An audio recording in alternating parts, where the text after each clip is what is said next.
Hi, everyone, and welcome to the next episode of Welln'ish. If you've ever wondered what a doula is, this episode is for you.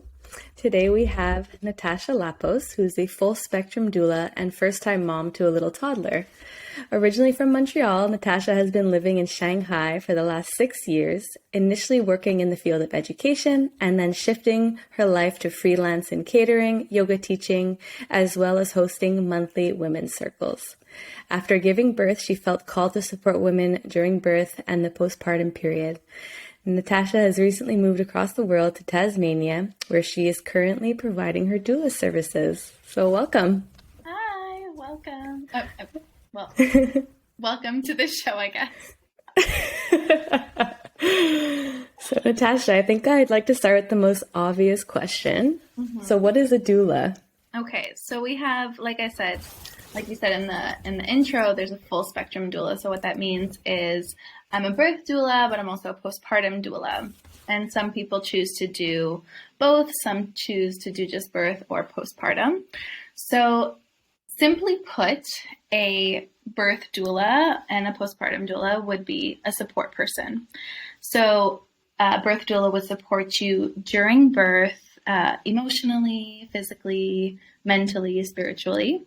As well as using some doula tricks that they may have in their toolbox, such as, herbal support, aromatherapy, massage.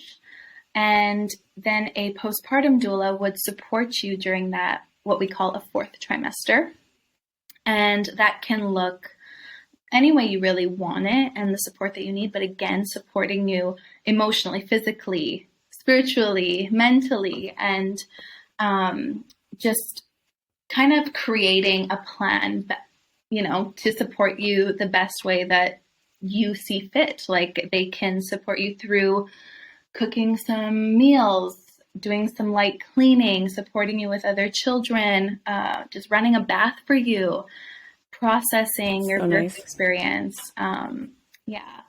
So it's really, it's nurturing you in that way, in that period of your recovery. That's so interesting. I definitely just learned something by you saying that. I had no idea. And I just posted a reel just now on Instagram talking about the importance of, the fourth trimester and taking care of yourself. And I guess this is the whole purpose of this podcast is, how sometimes the wellness world can be a little bit harmful. And the messages that I always see is, all these allocades towards the women who bounce back quick. Whereas it should, because we have such a mindset on productivity in our society, where it's like, in the fourth trimester, it really should be about slowing down, recovering. And I think it's so amazing and important that doulas do exist to help women reinforce that and give them the support they need so they can take care of themselves while also raising a tiny human. Yeah. It's so interesting. I didn't know that. In that way, there's even those first 40 days. Some cultures don't even allow a woman to get out of bed at that time, So just nourishing you with the right nutrition and the support. It's just the way it was always supposed to be,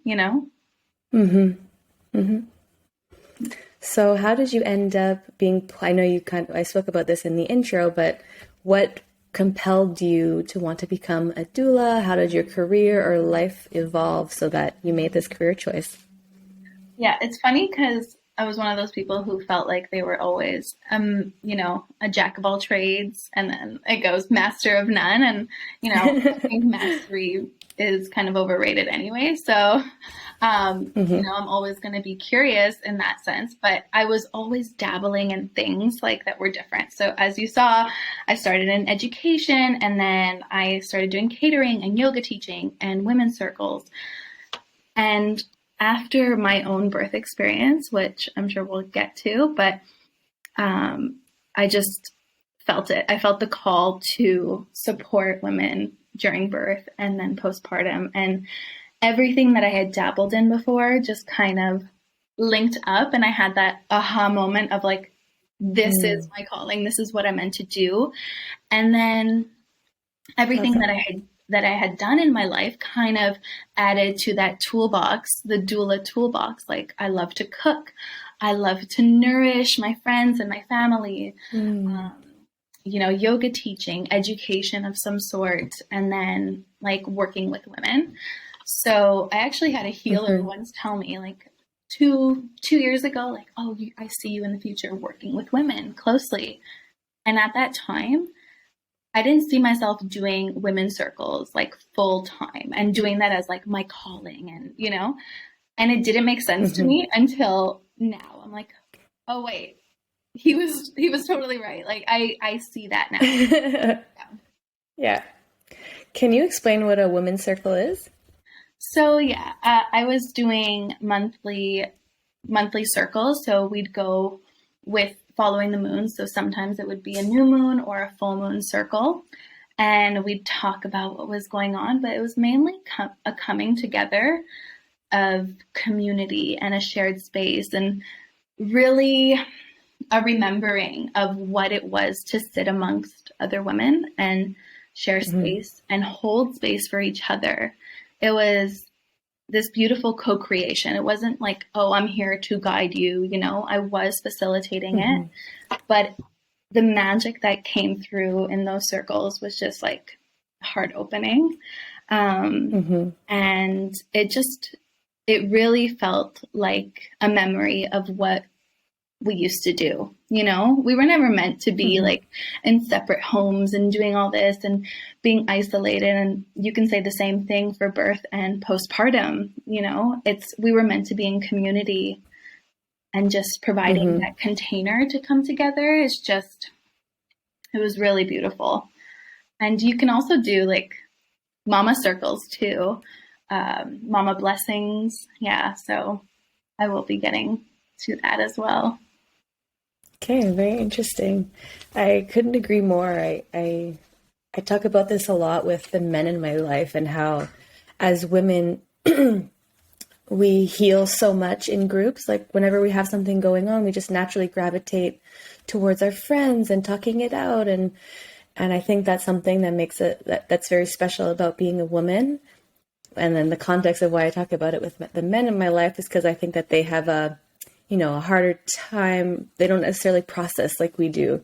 It's like when we have problems, we want to like get after them and talk about it with our friends. And we have that ingrained, like, I want to heal. Whereas men have just been told, like, you need to be productive. Do not show any signs of weakness. And yeah, sorry, that's just my context. But I just think, there isn't a lot of space for women other than just, intuitively doing it on their own. So I do think that's so special, and I wish there were more awareness, or more, I wish it was more the norm to have these women's circles, because I do think that would be such a value added thing in our society, because like you said, we do really live so separately now.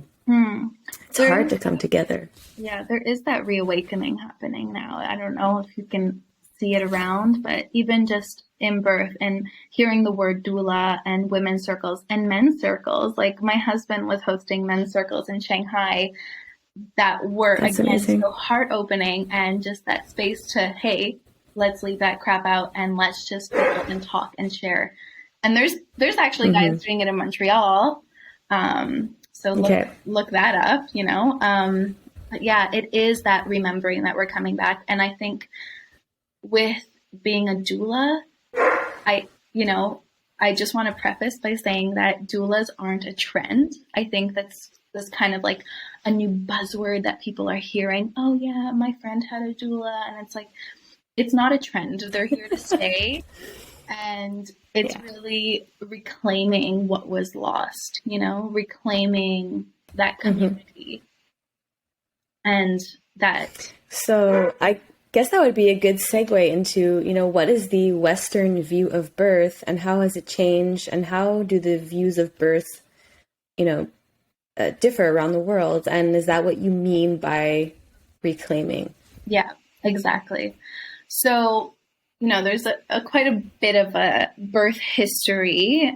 We won't go too much down that road, but birth was never medicalized. It was, done with sisters and midwives, and it was just a physiological process.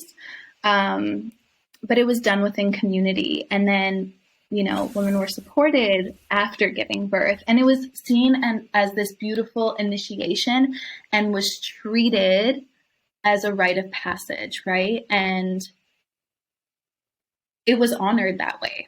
So all of a sudden we see this medicalization of the birth system. We see the use of pain medication almost as a way to completely numb ourselves. Like the women would be put fully asleep. It was called the twilight sleep to give birth. And so what happens is, like, you can kind of just really relate that to how society has really evolved in terms of, just not wanting to be a part of the process in that sense. But I think in many parts of the world, people really still do see birth this way, as that initiation and that rite of passage, and honor it as such. But mostly it is medicalized, and we're kind of just showing up to our birth without any preparation, putting it in the hands of doctors, and not really being that primary agent in that experience. And I think that's what's changing now. Mm-hmm. And doulas don't hate doctors. We support hospital births, epidurals, whatever, C-sections. Like, we will support you any which way you want to birth. But we want, I think if you're hiring a doula, you're taking that first step and taking agency of your birth. You're taking that step into saying, hey, I want support, and I want to curate this birth and kind of create this birth to be what I want it to be, and have body autonomy. Exactly. That's a huge one. So overall, I think that reclamation is happening, and we will be seeing a lot more doulas pop up, and people preparing for birth a little bit more, and postpartum. We'll spend a whole year plus planning our wedding that one day. So true. Sure, like, you might have one day of your birth, but what about that whole other parenthood section, right? We're not like, we'll dress up the nursery and we'll do all this stuff and we'll get all the cool stuff at the baby shower, but we're actually going within and preparing energetically for the initiation that's going to take place. And I think that's changing now, which is so exciting, right? I couldn't agree more. Yeah. So you've touched on a lot of points, but what kind of value can a doula bring to pregnancy, labor, and delivery? I don't know if you can touch on a few evidence-based benefits. Yeah. So actually, one of your doctors on a past episode, she mentioned how there's evidence-based research to show that a support person has great benefits on a labor and delivery. So in my head, I was like, yeah, that's a doula, but it could also be your partner. So the evidence suggests that doulas can help reduce the risk of C-section. They increase the likelihood of vaginal birth. They could reduce the use of pain medication. They can even shorten labors. And I think generally just help you probably process your birth experience, whichever way it goes. But they really just have that evidence-based support to show that it's beneficial. Okay. I think the message I always see, so that's why I'm so happy that you're here, is always, doulas are just there to make sure that doctors step aside and that you can stick to your birth plan, and they're like, going to be the ones rallying. So that is such an important aspect, but I find it really interesting to hear, like you said, the full spectrum of what a doula can bring. Yeah. So that is a good point, actually. And what I didn't mention is they do provide advocacy for you. So, maybe you've seen online, like, oh, doulas against doctors. That's not necessarily. Yeah, exactly. And they don't hate doctors. And sometimes it can work beautifully. I think there is definitely sometimes resistance about having someone question at times maybe an intervention, and that questioning is not to suggest that they don't know what they're doing, but just to allow for that client to choose. And actually doulas will use a decision-making tool called BRAINS, which stands for benefits, risks, alternatives, intuition, nothing. And sometimes they leave it at, and then space. So you can ask, what are the benefits of this? What are the risks? Are there alternatives to not choosing this intervention? Can we tap into that intuition and see how that feels for you? What happens if we do nothing? If we do nothing, if nothing happens, like maybe it's not a super important intervention to choose right now, right? And what happens when we just give it a little bit of space for you to connect to that and to think about it, right? So see, I can imagine that somebody going through contractions and the stress that labor can bring, it'd be so nice to have somebody giving you these cues. Like when you're in labor, how can you tap into your intuition? Like, you know, just having somebody, I don't know if you could probably give better examples of being like, how does this make you feel? Like, think about it, go into your body for a moment. We know that a gynae isn't going to be saying that to them. You know, they have a different objective. And I think that's really profound to be able to have someone there helping you go inward and giving you all the options and risks and being able to have space to process. I really love that acronym. Yeah. And I think it's important to note that a doula works for the client. You know, she's not working for the doctor or with the doctor. You know, it's really for you. So, you know, and you did mention that whole birth plan and sticking to the birth plan. And I actually like to rephrase that and call it birth intentions / birth priorities. So whichever way, you know, like a plan can be quite constrictive and like it has to go this way. And we don't know where it will go, right? It's kind of unpredictable and, you know, things change, but you can also prepare for these different changes and still maintain some birth priorities within that. For instance, you can be really clear about immediate skin-to-skin contact with mother, right? You can be clear that you want either some delayed testing on baby or the testing to be done while the baby's on your chest, right? Maybe it's an undisturbed golden hour right after birth. You can even refuse that. Sounds lovely. That baby bath that they get, right? There are things that people don't know you can actually tailor to, you know, fulfill those birth intentions. And while you're off away in labor land, your doula can actually keep those intentions clear with the team that they're working with, whether it's a midwife or a doctor.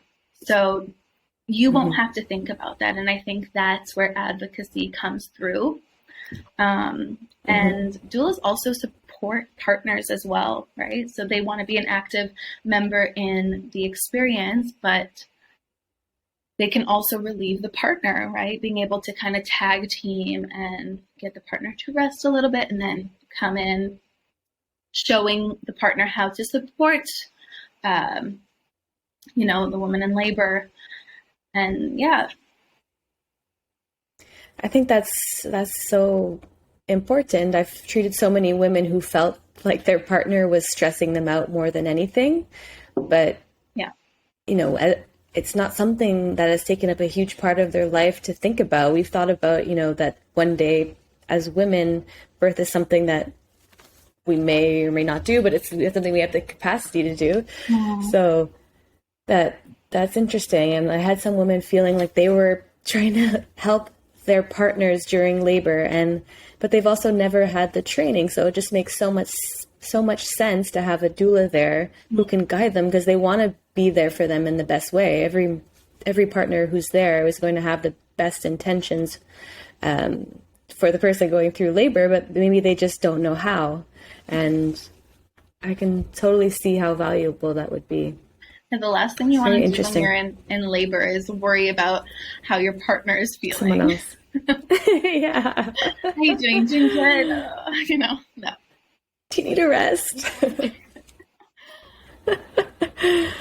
So I was wondering if you could speak a little bit about inequalities. Can you speak on race, education, and socioeconomic differences in birth outcomes? So again, tying into advocacy, this is really important in this sense. And I'm going to just name drop the training I did, my doula training with, which was Mama Glow. You can find them on Instagram. It was a diverse group, and I was probably one out of, in that training that I did, because they host multiple ones, I was probably the fourth or fifth white woman. And at first I was like, oh my God, obviously, should I be here? And I was like, no, this is exactly where I should be, because it was eye-opening to me. I didn't know about these disparities and how underserved different communities are, and how differently treated Black or women of color are treated when it comes to, giving birth. For instance, there's this shocking statistic that the Black maternal mortality rate is 3 times more than that of white women. So you just you look at that and you're like, but why, right? So it could come down to just not having quality care, just not having that advocacy and that support. But they mentioned something in the training that was just wild to me. And it was that there's a dehumanization of women of color and Black women that happens. So not believing a Black woman when she says something is wrong, and thinking that they can endure, and that's where you really see how racist the medical system is. So I think it even happened to Serena Williams or something, where they didn't believe her, that something felt off with her, right?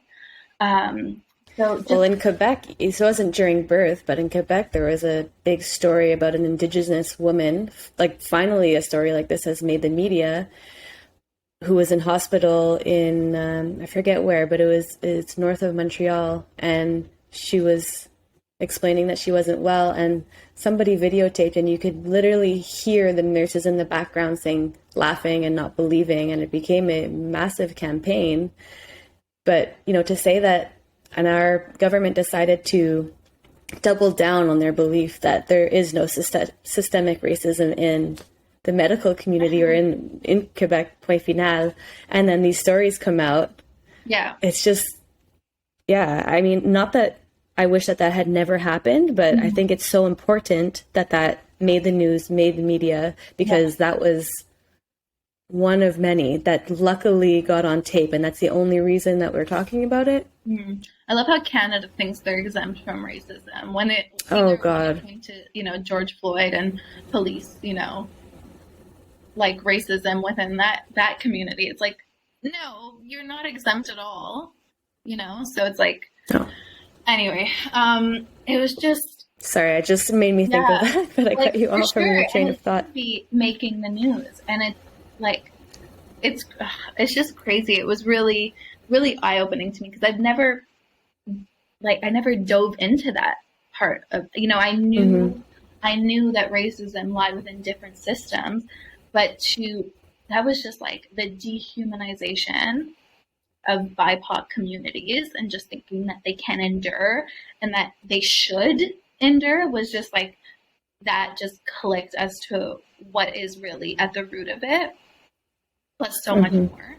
But being a white woman in that group, and I remember telling them that, I was my heart is breaking. I don't know what to do. I almost felt helpless in a way. How can I be a part of this? How can I serve?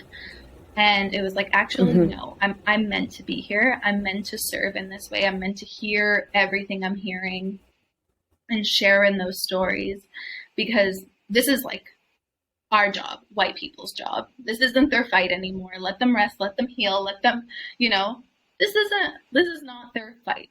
This is the change that we need to make. And just thinking about like all my doula sisters, like, and how different maybe being a doula of color would be for them, So it's like, it's just, the fight continues in that way in terms of equity in the medical system. Yeah. Wow. I'm really happy that we spoke about that, because I did not know that statistic, and that's very scary. And I mean, we just hear words thrown around like that, racism exists within the medical community, but when you really hear the statistics and where the statistics stem from, it's really sad. And I'm just glad again that doulas exist and that you exist and that this is taking up space in the curriculum. Yeah. There's a lot to be done in that field in terms of advocating, right, for someone. Like, no one's meant to be doing that for themselves during birth. You need to be not of this earth, to be honest. When you're birthing, you really should be off what we call labor land, and that's what doula could really help with, like advocating for you. And actually, I do want to note that if you feel like you can't afford a doula, many doulas provide a sliding scale, and some would even just say like, pay me what you can in terms of that sliding scale to be able to support and service different socioeconomic backgrounds and different communities. So always ask the question if this is something you're into and you're looking for, but hey, you don't have the funds to do it. Everybody deserves support, and many doulas do provide that sliding scale, and it works in tiers of what you can offer.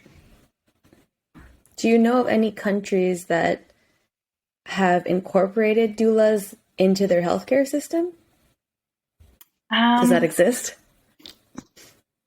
I think there are countries that are more supportive. I don't know of any that is like part of their healthcare system, but actually, I think the States was talking about hiring, like hospitals hiring doulas. And like I said before, the doula works for you, and things will start to change if the doula starts working for that hospital. So I think it would be great if hospitals, let's say you were birthing in the hospital setting, were more supportive of doulas. And I think sometimes that can be a little bit of a bash at times, depending on who you're working with. But I wouldn't necessarily back the whole hospital hiring their own doulas, because they're not working for you, right? And that's one of the powers of having a doula. You're at the forefront of their priorities. You're number one. All that matters, of course, you and baby. But yeah, I don't know of any.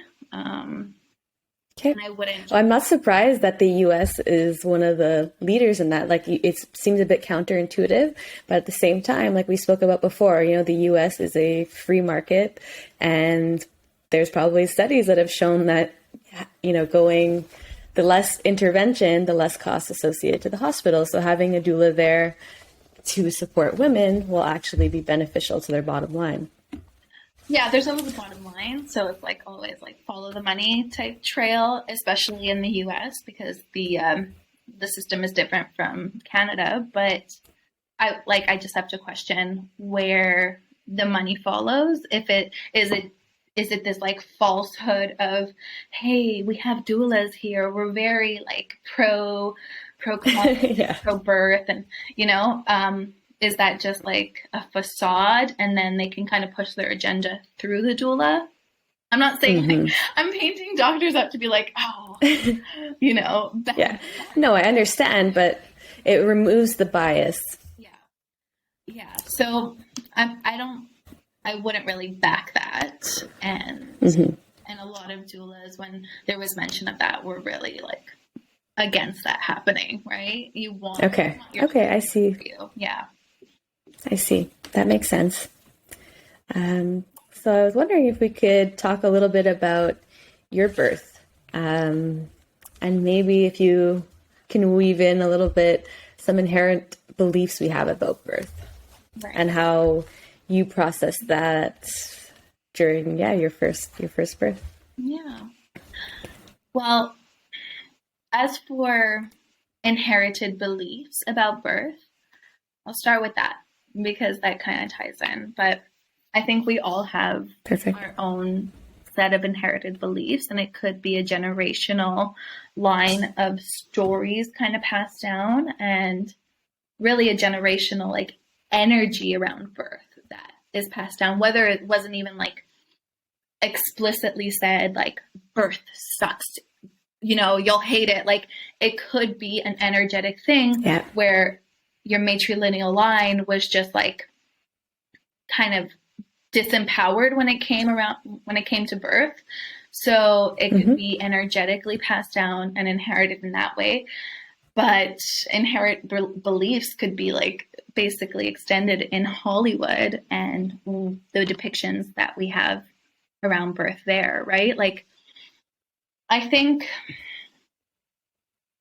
birth is just so primal that it would actually scare a lot of people to see that in Hollywood. And like, you normally see them screaming at the husband and being like, like, and then passing it on and always screaming at the husband.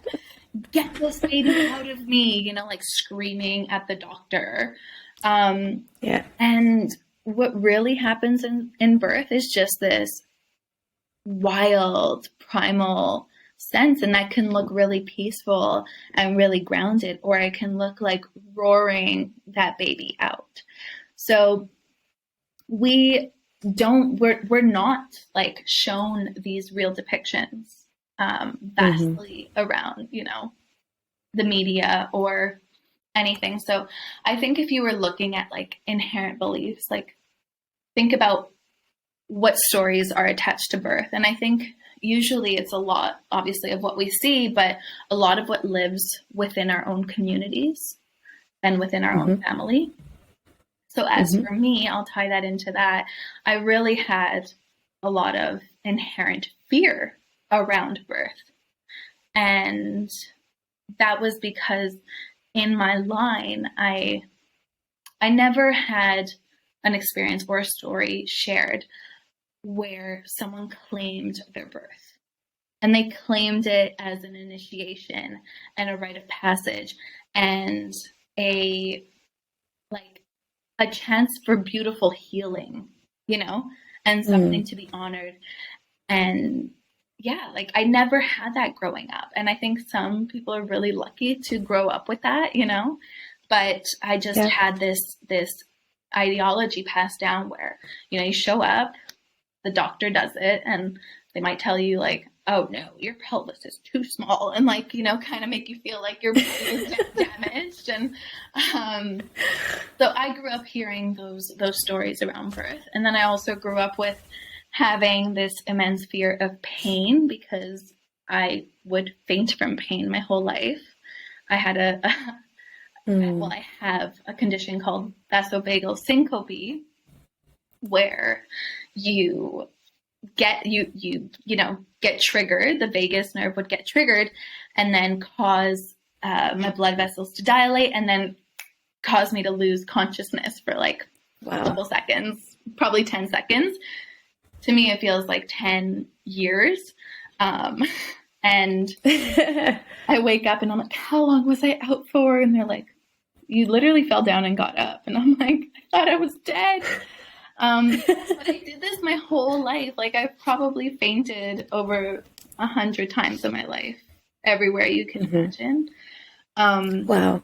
So obviously I started to inherit this belief that I could not handle pain, that my body had let me down so many times that I couldn't trust my body.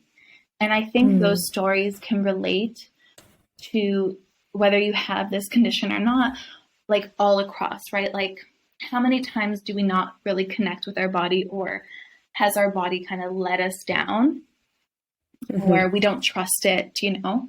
So looking into those inherent beliefs around everything like that, that was a huge, And yeah. how did you go about healing that? That all came up. I mean, pregnancy has that amazing way of surfacing so many things that, you know, lie within.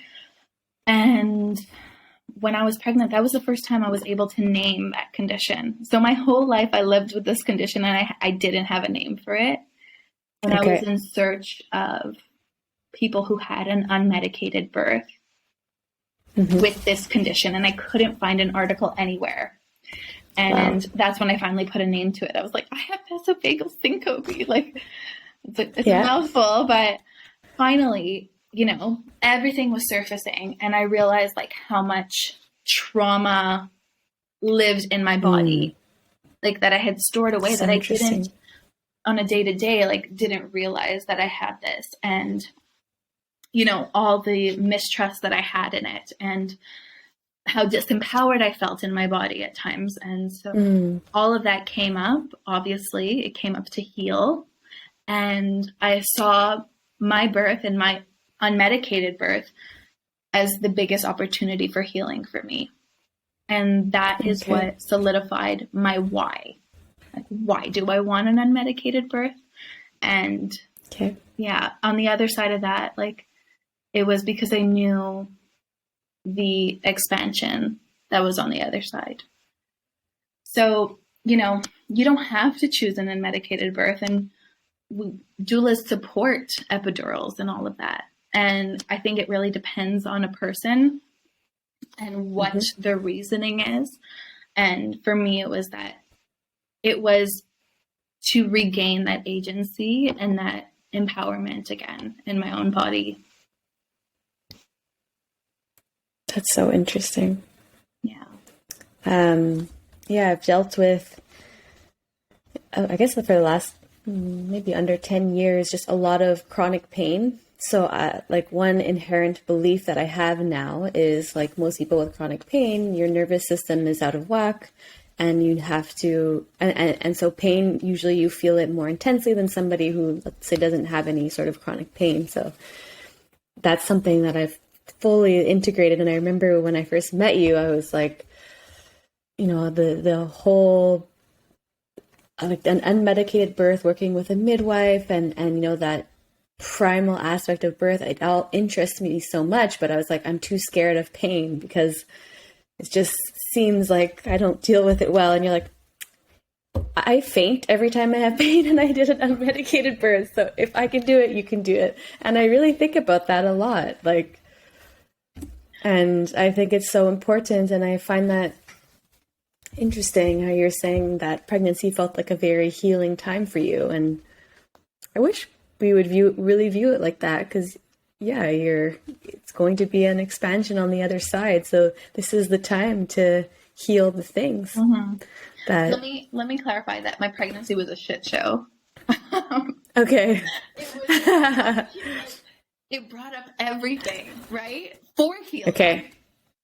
But yes, time I was having a dark night of the soul where everything comes up, and I'm like, I was in a cave. I was in darkness a lot of that time. I was also suffering from intense morning sickness for most of my pregnancy.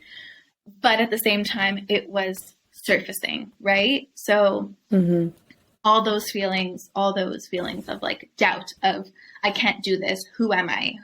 What is this body? What am I capable of? That all surfaced, which is messy, right? But on the other side of that, once I crossed that darkness and went through that, even when it just was so dark I couldn't see anymore, like, and that's where you go into the birth portal, really. You have to continue walking, and you keep, you know, that's where the healing is. And I think you can also have a very healing birth if you were to get an epidural or a C-section. It's all about how you feel in that time, right? So if things change, like, I just want to say that, like, unmedicated births aren't the only way to do it and aren't the better way to do it. I No. think the best way to do it is for you to feel empowered. And I think that's where a lot of birth trauma comes from, where, you know, interventions were pushed one after the other and they kind of just didn't have that sense of empowerment in their own body, that sense of agency in the experience. And all of a sudden, there's a C-section happening. And they're like, how did this happen? How did we get there? A doula would support you within a change of plans and make sure you're feeling okay and, you know, really make you present into the situation and make you like the primary agent of it, right? The primary member of this is your experience. Let's try and make it the best that we can. And yeah, it's just helping with processing too. And I think it's normal to mourn, like just mourn an experience, right? So like when you give birth, there's like death and life cycles present, and that's through life, right? So like I was experiencing the death and life cycles of my pregnancy. Like I was mourning my maiden self for a really long time, and I was going through those cycles, and I was just like living in the death of it before I could move on to the joy of birthing the mother and the life cycle, right? I like that. And you can mourn an experience of like, oh, I really wanted an unmedicated birth. Things went differently. I had a C-section, and there's space for that, right? There's space for anything. It doesn't have to look and it doesn't have to feel perfect, but at least you have that support there, right? So yeah, okay, you had to have a C-section. That wasn't your plan. Let's process it. I'm here, you know, and allowing space for it. Yeah, I think that's so important. And I think that I keep saying this, but I can see the value of how important that would be, because so many people and friends that I've treated say, you know, the second you leave the hospital, it feels like you're just like your mother now, and just keep baby alive. You don't matter anymore. And especially when you've had a C-section or a traumatic birth, and not that all C-sections are traumatic, but I'm thinking of a few cases where it felt very traumatic for them. You know, they were like vomiting, and they're being thrust a baby onto their chest, and it's like breastfeed, and it's just like, whoa, I need to process this. And then you go home, and yeah, you're keeping a tiny human alive, and you get wrapped up into the stress of being a new mother. And I don't know, I just think it's so important that having a doula, creating space for that, having someone who will talk about it with you and take you to the end of what that can mean for you. Because, I mean, as friends, you know, we'll check up on our friends who are going through a hard time, but C-sections are so common now that people don't even think to ask, like, how are you feeling after it? You know, it's just because it's common doesn't mean that it can't be impactful for someone. And that can go for any form of birth that was felt as a traumatic thing. And yeah, I don't know. I'm just very happy to know that you guys exist in the postpartum realm. Like C-sections, you know, if you had a C-section, you did not fail. Like that is a major abdominal surgery. Like, good for you, you know, for just moving through that. And that deserves credit, you know. But at the end of the day, despite however baby came in, we want to make sure that you're feeling okay. And that might be a process to get there, but you know, doulas are holding that space, and they're holding that space during birth, and they're holding that space during postpartum, and for whatever comes up, however it looks, you know what I mean? It's just being there to witness you and to hold you and to nourish you in so many ways. I like that. I wanted to touch upon something about, because I know we're kind of trailing, but you spoke about the pain, right? And how Yes. you I was going to swing back to that. right? Okay.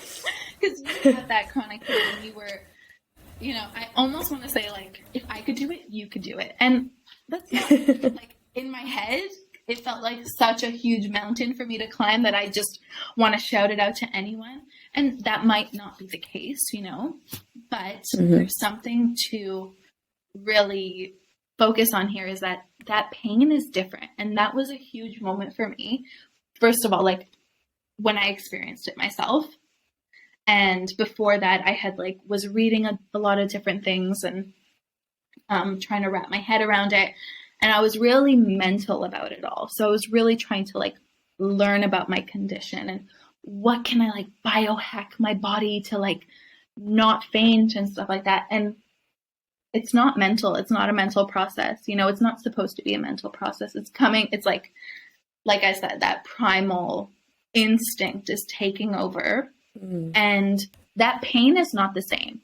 So pain, when you let's say you have chronic pain, or when I faint, I hit my elbow on something, and that is signaling that there's something wrong in the body, right? And when you're experiencing these sensations of contractions, that is signaling that something is right, that something is working.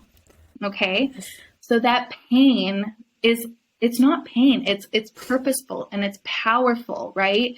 It's actually a muscle contracting, just like, many of our muscles contract, just like our lungs expand and, contract again. And once you just change the way that you view that pain, right? That it's actually right and it's working, perhaps we can start to welcome it, and allow it and relax into it. I love that term, purposeful pain, just, I don't want to say purposeful pain, but yeah, just feeling it's very different. It's exactly, you said how you put it, is that we need to reframe that this is right. It's not signaling something that's wrong. And I could imagine how difficult it would be to switch from that. I have a friend who felt like she had a really hard time surrendering to it, because exactly that, it has been a signal for something being wrong for so long that the fear of losing control of her body was immense. And that was something that she really struggled with in her labor. And I don't know, I just find that a very interesting concept, and something that should be thought about in pregnancy and leading up to the birth. Yeah, imagine we just started passing that down to our children. Childbirth is not painful, it's powerful, and it's purposeful. There's a huge purpose to that happening. And slowly the narrative starts to change. And like you said, I do think there is that reclamation. And I think, I don't know, I feel optimistic about what our generation, what we're going to be passing on in terms of birth. Yeah. So I think if someone was really struggling, let's say with fear around birth, what I would say, having been there, number one, as a doula, I would allow space for that and validate those feelings, because when you feel fear, it feels very real, right?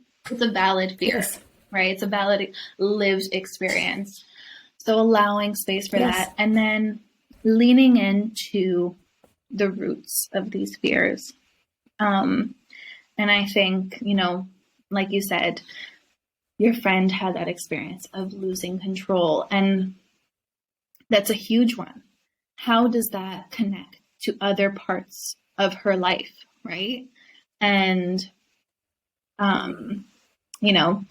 just looking into whether that's narratives passed down, or even it could be really traumatizing for sexual abuse survivors, and being really careful with the language used in the birth process would need to be one of the priorities with dealing with that kind of trauma. But yeah, just fear release is something that you can also work with a doula. And that's inner work that really comes from, you have to lean into it. You have to be curious. You have to do the work, but a doula can help you guide that fear release and get curious and lean into it. And yeah, it's a huge part of the preparation. If, like so many of us, we do fear birth. We have this collective energy around it, right? And then step two, if you have that fear, would be understanding what physiological birth actually is, you know? So like understanding what is working, how it's working, and that this is how it's supposed to go. Whereas if someone had a lack of control, you know, or like didn't like feeling a loss of control, understanding that process and that, you know, this is normal, within normal range of how someone should be feeling, then that might help somebody. So interesting. I know I said this on a different episode, but yeah, we really do live in a patriarchal society where it's women, it's like, no, you got to keep working up until your 40th week and like you can do it, push through it. And I think there should be so much, I don't know, I just wish that there was, like you said, like more women's circles, more tapping into your, like what it means to be a woman when you are pregnant, healing things before and thinking about your birth. Like I just wish there was more of this, more access, more talking about it. I hear a lot from even from women themselves. It's been so ingrained, like, oh, this person, like, it's not a big deal. Just go in there and get your epidural and you'll be fine. Like, you guys talk too much, you know, when I think about my parents' generation sometimes, like, oh my gosh, you guys and all of your feelings I wanted to talk about. It's not a big deal. Like, go and give birth, you know? It's like, but yeah, I do wish that there was more of this, like honoring what it is to be a female. And I liked how you were explaining, you know, going from maiden to mother, and probably most people don't realize that there is a big mourning into that and what that means. And it could probably take a little bit of weight off of the postpartum if that was something that was even, like, I feel like doulas can bring up so many things that you had not even anticipated becoming a new mom, and just cues to help you in the healing process of pregnancy. So that whole thing, I was going to actually bring up that point of feeling, and, you know, just that over time we've kind of wanted to distract and we wanted to numb ourselves. And there was that rise of, you know, just go in, get the epidural. Don't even like what you're going to prepare for your birth. Just go in, get it done. Let the doctors do their thing.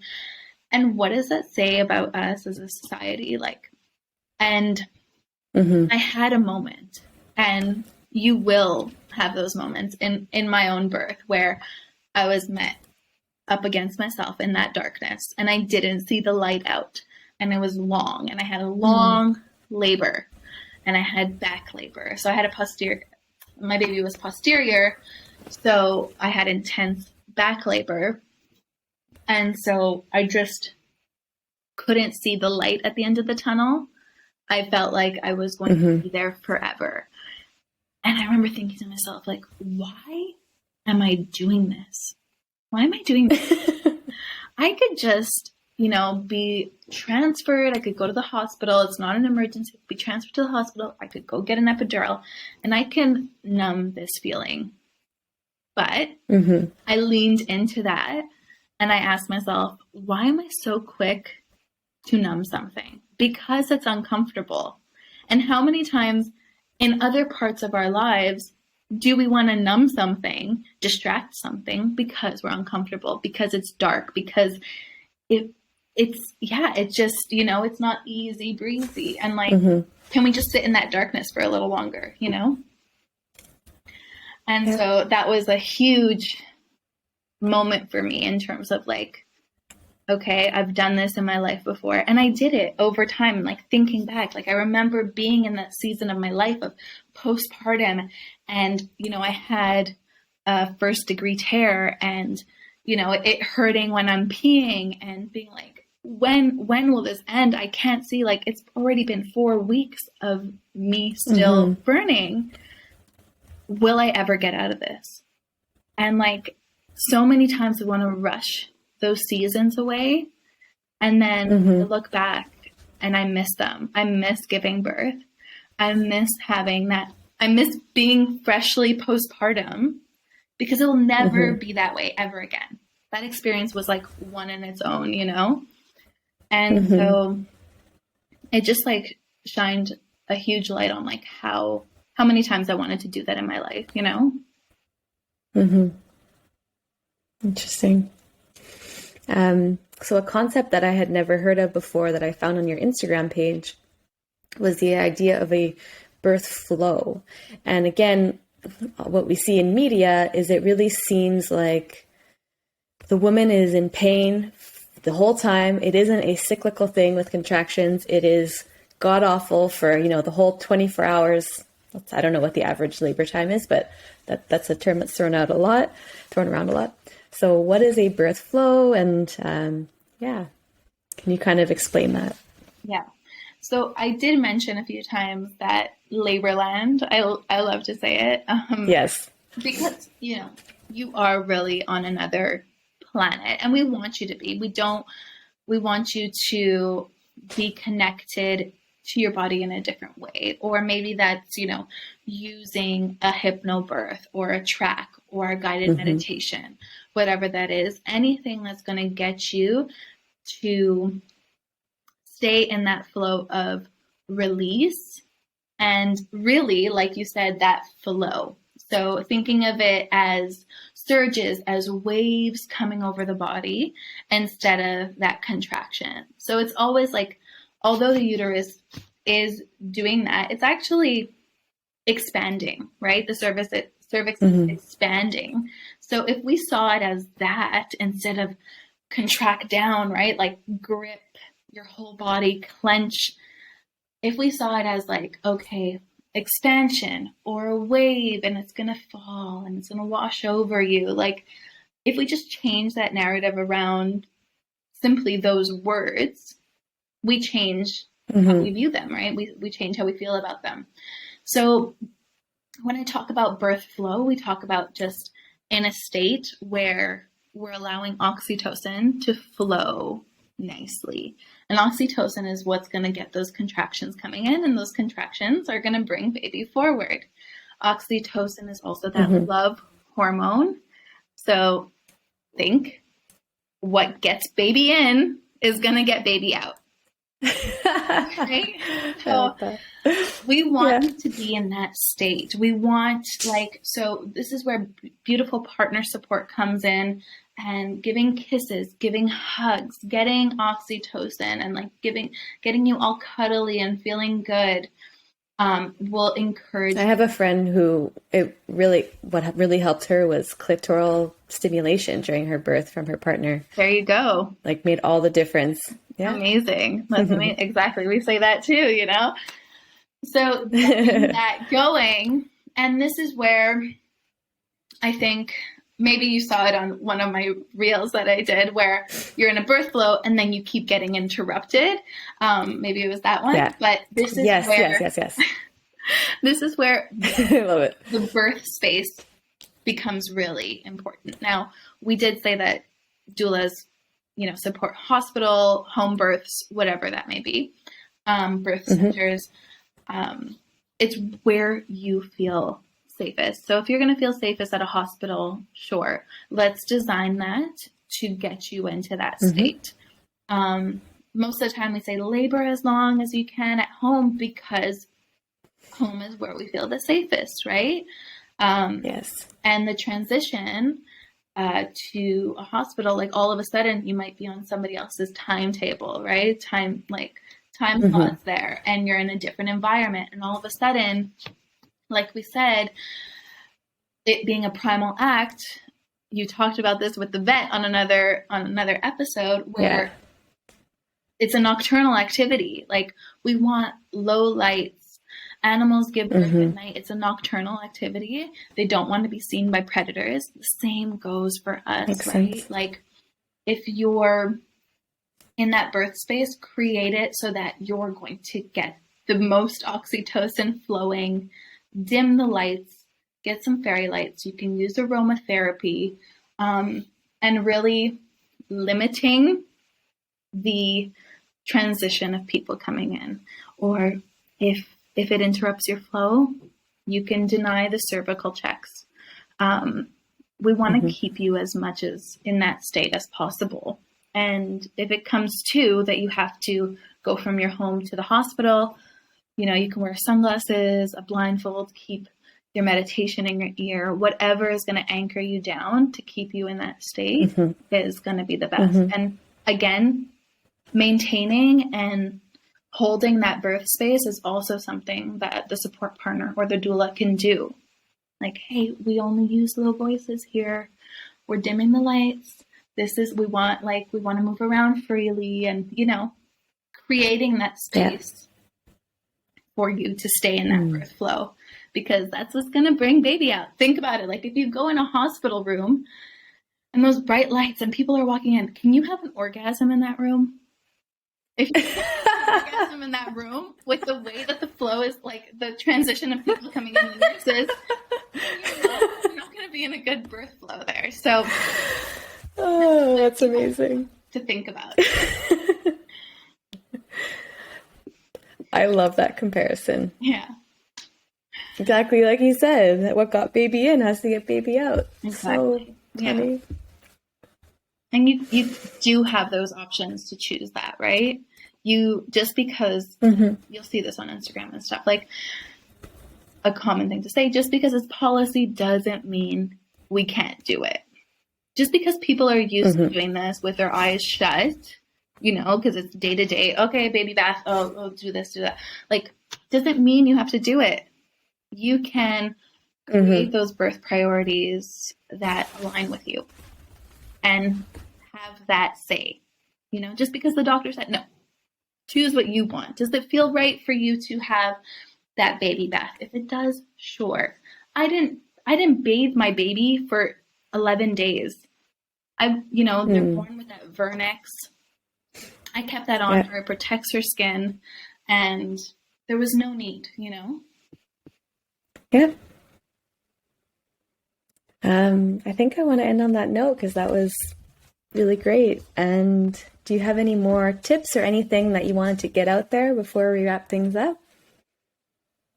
Well, I will say that, you know, being a doula is really a sacred invitation that we don't take lightly, and that you shouldn't take lightly either. So you can actually, like, you know, be meaningful in the way that you choose your doula. You can interview them, but mostly, like, okay, they might have aromatherapy and they might have herbal remedies and all this different, like, all these things in their toolbox. How do they feel for you? They are going to be the birth keepers. They're going to be holding you and witnessing you in probably the most magical transition of your life, whether that's maiden to mother of 1 to 2. There's an expansion happening every single time. And you have to be really mindful of who you're choosing into that space and just feel into it, right? Feel like if they feel like this warm hug and that, you feel protected and nurtured, then those are the doula. That's the doula for you. You can have a list of all these specifications that you bring, but it's really who's going to feel like they're just a kindred spirit there to hold you, another sister. Yeah, I really, this just made me think of something, is what's the role of a doula with a midwife? Because, you know, I always felt like anyways, something that I didn't realize is that you don't get to choose your midwife in Quebec. A lot of the time it's assigned to you. And usually you will be with one of two people. And I've heard a few times, I really connect with this one and this one a little bit less. So I feel like that's another way that a doula can be such a good support system. So you have that familiarity in your birth. And then also, I think a lot of people don't realize is that there is a space for doulas even if you are using a midwife. Like, I just wondering if you could talk a little bit about the different roles of the midwife and the doula at delivery. Yeah. So a doula is different, obviously, because they don't provide any clinical diagnosis or clinical advice. So just to, I didn't mention that before, but a midwife would be taking the place of an OBGYN. And honestly, midwife care, of course, in Quebec, you can't choose your midwife. But the quality of care that you do get postpartum does not compare to what you get with a doctor. You get 6 visits. And it's just, that in itself is something to just be like, wow, this is the model of care that we should be following right now. It's the most nurturing model of care. But they, midwives are usually quite used to working with doulas. Of course, it's like meeting someone for the first time, but you're working for different people, right? There is that level of definitely more acceptance from a midwife, I would say, versus a doula entering the hospital, depending. It all depends. You can have a midwife who doesn't really like other people in her space or his space, but it really depends. But most of the time, I would say that they are used to working with doulas and are pretty hands-off, I don't want to hate or anything. There is something called a midwife, whereas she's more, medicalized. Okay. But again, your doula is going to provide the same advocacy that they would with a doctor. Okay. Yeah. And so how can people reach you? How can someone get in touch with you, use your services? You can work with you. Yeah. Did we mention I'm in Tasmania? Yeah, we did in the intro. I'm in Tasmania, Australia, which is even more south of Australia, if you can imagine. I had to look it up. Yeah, feels like I'm like level to Antarctica, I feel. This is what it feels like. But pretty far. So I do offer virtual doula support, both birth and postpartum. You can book a discovery call with me by following my Instagram page at of birth and mother. And if you're in Tasmania, we can work together. Which, who knows, maybe you have some Tasmanian subscribers. Listeners. Yeah. Well, maybe I'll get some now. Yeah.